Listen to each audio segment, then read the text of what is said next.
السلام علیکم ورحمۃ اللہ وبرکاتہ۔ محترم سامعین، آپ سے گزارش ہے کہ اگر ابھی تک آپ نے ہمارے اس Islamic story platform channel کو سبسکرائب نہیں کیا ہو تو جلد از جلد سبسکرائب کر لیں تاکہ آپ تک تمام مستند اقوال اور قصے پہنچتے رہیں۔ آج کا ہمارا واقعہ حضرت عکاشہ رضی اللہ تعالی عنہ کا ہے۔ جب سورہ نصر نازل ہوئی تو مکی مدنی مصطفیٰ صلی اللہ تعالی علیہ وآلہ وسلم نے ارشاد فرمایا، اے جبریل، میرے وصال کا اعلان ہو چکا۔ جبریل امین نے عرض کی، آنے والا پل آپ کے لیے گزرے ہوئے پل سے بہتر ہے، اور عن قریب آپ کو آپ کا رب اتنا دے گا کہ آپ راضی ہو جائیں گے۔ محبوب خدا صلی اللہ تعالی علیہ وآلہ وسلم نے حضرت بلال حبشی رضی اللہ تعالی عنہ کو اذان دینے کا حکم دیا۔ چنانچہ انصار و مہاجرین مسجد نبوی میں جمع ہو گئے۔ آپ صلی اللہ تعالی علیہ وآلہ وسلم نے انہیں نماز پڑھائی، پھر منبر پر جلوہ فرما ہوئے اور اللہ کی حمد و ثنا بیان کرنے کے بعد ایک ایسا خطبہ دیا جس سے دل کانپ اٹھے اور آنکھوں سے اشک رواں ہو گئے۔ ارشاد فرمایا، اے لوگو، میں تمہارے لیے کیسا نبی ہوں؟ آقا علیہ الصلاۃ والسلام کے اس فرمانے پر لوگوں نے عرض کی، اللہ پاک آپ کو جزائے خیر عطا فرمائے، آپ اچھے نبی ہیں، باپ کی طرح مہربان ہیں، بھائی کی طرح ناصح ہیں اور شفیق ہیں۔ آپ نے پیغامات خداوندی کا حق ادا کر دیا اور اس کی وحی ہم تک پہنچا دی۔ آپ نے ہمیں حکمت اور اچھی نصیحت کے ذریعے اپنے رب کے راستے کی طرف دعوت دی۔ اللہ آپ کو اس سے بھی افضل جزا عطا فرمائے جو کسی امت کی طرف سے اللہ نے اس امت کے نبی کو دی ہو۔ آپ صلی اللہ تعالی علیہ وآلہ وسلم نے ارشاد فرمایا، اے گروہ مسلمین، میں تمہیں اللہ کی قسم اور تم پر اپنے حق کا واسطہ دے کر کہتا ہوں، میری طرف سے کسی پر کوئی ظلم ہو گیا ہو تو کھڑا ہو جائے اور قیامت میں بدلہ لینے کے بجائے مجھ سے یہی بدلہ لے لے۔ یہ فرمان عالی شان سن کر ایک بھی کھڑا نہ ہوا۔ آپ صلی اللہ تعالی علیہ وآلہ وسلم نے دوبارہ یہی قسم دی، پھر بھی کوئی کھڑا نہ ہوا۔ تو تیسری مرتبہ جب آپ نے قسم دی، اس بات کو دہرایا کہ میری طرف سے کسی پر کوئی ظلم ہو گیا ہو تو وہ کھڑا ہو جائے اور قیامت میں بدلہ لینے کے بجائے مجھ سے یہی بدلہ لے لے۔ چنانچہ عکاشہ نامی ایک ضعیف العمر صحابی کھڑے ہو گئے اور لوگوں کو ہٹاتے ہوئے آقا کریم صلی اللہ علیہ وسلم کے سامنے جا پہنچے اور عرض کی، میرے ماں باپ آپ پر قربان، اگر آپ نے بار بار قسم نہ دی ہوتی تو میری مجال ہی نہیں تھی کہ میں کسی چیز کے بدلے کے لیے آپ کے سامنے آتا۔ میں آپ کے ساتھ ایک غزوہ میں تھا، اس میں اللہ کریم نے اپنے نبی صلی اللہ تعالی علیہ وسلم کی مدد کی اور ہمیں فتح عطا فرمائی۔ جب ہم واپس آ رہے تھے تو میری اونٹنی آپ کی اونٹنی کے برابر آ گئی۔ میں اپنی اونٹنی سے اتر کر آپ کے قریب ہوا تاکہ آپ کے قدم مبارک پر بوسہ دوں، مگر آپ نے چھڑی بلند کی اور میرے پہلو پر ماری۔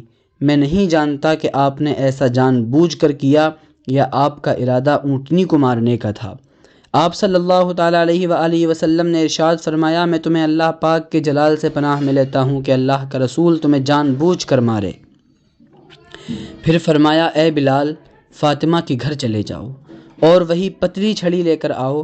چنانچہ حضرت سیدنا بلال رضی اللہ تعالی عنہما اپنے ہاتھ سر پر رکھ کر مسجد سے نکلے اور یہ کہتے جاتے تھے، یہ اللہ کے رسول ہیں جو خود اپنا قصاص دے رہے ہیں۔ حضرت سیدنا فاطمہ الزہرا رضی اللہ تعالی عنہما کے گھر پہنچ کر دروازہ کھٹکھٹایا اور کہا، اے رسول اللہ کی صاحبزادی، مجھے وہ پتلی چھڑی دے دیجئے۔ شہزادی کونین رضی اللہ تعالی عنہما نے فرمایا، بلال، نہ ہی آج یوم عرفہ ہے اور نہ ہی کوئی غزوہ، پھر میرے بابا جان چھڑی کا کیا کریں گے؟ عرض کی گئی کہ آپ کو نہیں معلوم آج آپ کے بابا جان کیا کر رہے ہیں؟ بے شک حضور نبی رحمت صلی اللہ تعالی علیہ وآلہ وسلم نے دین پہنچا دیا ہے، دنیا کو چھوڑ رہے ہیں اور آج اپنی طرف سے بدلہ دے رہے ہیں۔ اللہ اکبر۔ آپ رضی اللہ تعالی عنہ نے بے قرار ہو کر فرمایا، اے بلال، آخر ایسا کون ہے جس نے رسول اللہ سے بدلہ لینا گوارا کر لیا؟ اے بلال، اگر یہ بات ہے تو حسن اور حسین کو کہو اس شخص کے سامنے کھڑے ہو جائیں اور وہ ان سے بدلہ لے لے۔ حضرت بلال مسجد پہنچے اور وہ چھڑی حضور اکرم صلی اللہ تعالیٰ علیہ وسلم کو پیش کر دی۔ آپ صلی اللہ تعالیٰ علیہ وسلم نے بلال سے لے کر عکاشہ کے حوالے کر دی۔ یہ دیکھ کر حضرت سیدنا ابو بکر اور عمر رضی اللہ تعالیٰ عنہما آگے بڑھے اور کہا، اے عکاشہ، لو ہم تمہارے سامنے ہیں، جو بدلہ لینا ہے ہم سے لے لو، مگر پیارے آقا سے بدلہ نہ لو۔ نبی پاک صلی اللہ تعالیٰ علیہ وسلم نے ارشاد فرمایا، اے ابو بکر ہٹ جاؤ، اے عمر تم بھی ہٹ جاؤ، یقیناً اللہ پاک تم دونوں کے مقام و مرتبے کو خوب جانتا ہے۔ اتنے میں حضرت سیدنا علی المرتضیٰ رضی اللہ تعالیٰ عنہ کھڑے ہوئے اور کہنے لگے، اے عکاشہ، میرے سامنے میری زندگی میں تم کریم آقا صلی اللہ تعالیٰ علیہ وسلم کو یہ چھڑی مارو، مجھے یہ ہرگز برداشت نہیں۔ یہ رہی میری پیٹھ اور یہ رہا میرا پیٹ، اپنے ہاتھ سے مجھے 100 کوڑے مار لو اور مجھ سے انتقام لے لو، لیکن پیارے آقا صلی اللہ تعالیٰ علیہ وسلم نے بدلہ نہ لینا۔ حضور اکرم صلی اللہ تعالیٰ علیہ وسلم نے فرمایا کہ بدلہ مت لینا، اے علی اپنی جگہ بیٹھ جاؤ، بے شک اللہ کریم تمہارے مرتبے اور نیت کو خوب جانتا ہے۔ اتنے میں نوجوانان جنت کے سردار فاطمۃ الزہرا کے گلشن کے پھول حضرت سیدنا امام حسن اور امام حسین رضی اللہ تعالیٰ عنہما کھڑے ہوئے اور کہا، عکاشہ، کیا آپ نہیں جانتے ہم رسول اللہ کے نواسے ہیں اور ہم سے بدلہ لینا گویا آپ صلی اللہ علیہ وسلم سے بدلہ لینا ہے، لہذا آپ ہم سے بدلہ لے لیں۔ پیارے آقا نے فرمایا، اے میری آنکھوں کی ٹھنڈک، بیٹھ جاؤ، بے شک اللہ پاک تمہارے مقام کو خوب جانتا ہے۔ پھر عکاشہ سے فرمایا، اے عکاشہ، اگر تم چھڑی مارنا چاہتے ہو تو مارو۔ حضرت عکاشہ نے عرض کی، جس وقت آپ نے مجھے مارا تھا اس وقت میری پیٹھ میرے پیٹ پر کپڑا نہیں تھا۔